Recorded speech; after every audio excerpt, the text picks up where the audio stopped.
AITA for publicly correcting my father at my own wedding when he gave a speech claiming he had raised me alone, when my stepmother is the one who actually raised me. At my wedding last year, my father gave a speech.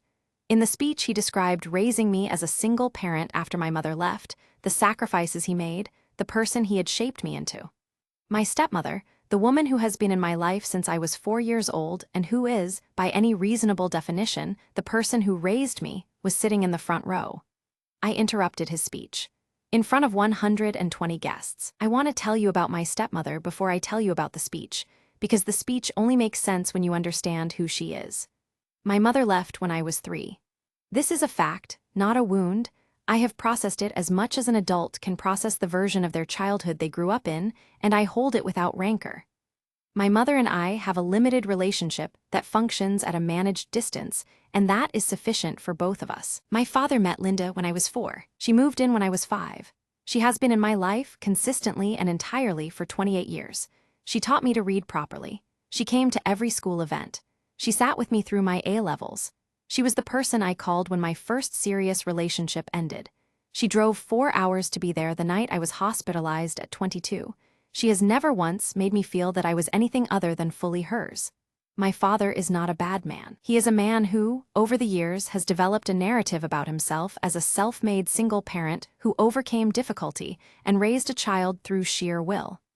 The narrative is not entirely false. He worked hard. He was present. He loved me. The narrative is, however, significantly incomplete in that it does not contain Linda. At my wedding, at the top table, in front of 120 people who love me and who I wanted to be honest with me on the most significant day of my adult life, my father stood up and gave a speech about raising me alone.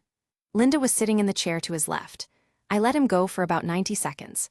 Then I said, "Dad, I need to stop you there. Am I the asshole?" Update, 8 months later.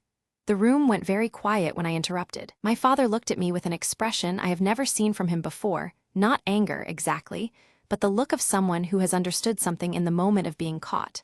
I said, to the room, "I want to make sure the record is complete, because the people in this room matter to me. Linda has been my mother in every way that counts since I was 4 years old. I would not be the person standing here today without her. I wanted her to know that this room knows that." Linda cried. I am not going to pretend that I had not anticipated that she might cry and that I had not wanted to give her that. My father sat down. He did not speak again at the dinner.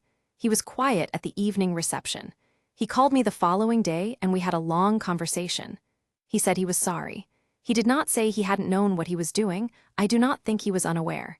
He said he was sorry, and he said Linda deserved everything I had said and more. I believe him. He is a man who had constructed a version of himself that did not give Linda her due, and in the specific context of my wedding, with Linda in the room, I had not been able to let that version stand uncorrected. My relationship with my father has continued. My relationship with Linda is, if anything, closer than before. She told me, 2 weeks after the wedding, that nobody had ever done something like that for her before in her life. She said it in a way that meant I understood it was true. I am glad I said something. NTA or ITA, was the wedding the right moment, or should she have spoken to him privately first? Comment below.